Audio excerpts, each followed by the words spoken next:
Hurricane Hilary is obviously the big story. Still a major storm, but it's over the warmest water right now that it is going to encounter for the rest of its life cycle. And it's the warm ocean waters that fuel these tropical systems. As it moves farther and farther to the north along the coast of the Baja Peninsula and eventually into California, it's going to encounter not only cooler ocean surface temperatures, but it's also going to interact with land.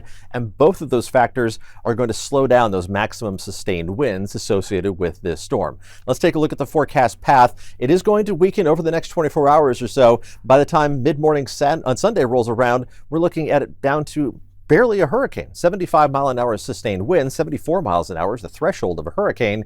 Further weakening likely as the storm tracks into Southern California. But it does look like it is still going to be classified as a tropical storm. Wind speeds over 39 miles an hour as it moves into California. The first tropical storm in the state in 84 years, since 1939. Now, the wind speeds are what determine that categorization as a hurricane, as a tropical storm. But tropical storms can produce just as much rainfall as a strong hurricane, and that's going to be the major concern. Look at the estimate of rainfall for Southern California. Widespread amounts, even around Los Angeles and San Diego, of 2 to 4 inches of rain. More than 4 to 6 inches of rain possible for some of those interior desert locations. That's where there's a high risk of excessive rainfall. But look at the estimate for the Bay Area.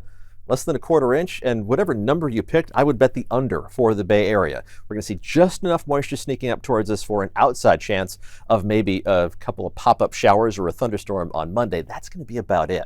The winds are a concern, but that takes a little bit longer to move in. The rain already moves into Southern California as we head through the rest of today and especially into tonight and Sunday. The strongest winds don't arrive until midday on Sunday. Everywhere in purple has the potential of more than 50-mile-an-hour wind gusts, and that is strong enough to result in at least some sporadic power outages to go along with that significant flooding threat. Futurecast as we head through the rest of today. Best chance of pop-up showers and thunderstorms is going to be where it's been the past several days, the mountains of Northern California and over the high Sierra. But look at all of the moisture surging in associated with Hilary, and notice how it tries to approach the Bay Area but just gets pushed farther off to the east. It's the influence of that other tropical system, Eugene, helping to guide Hilary's impacts away from our neck of the woods. But that is not going to help Southern California, where it is going to be, well, an interesting weekend, to say the least, before that rain winds down on Monday.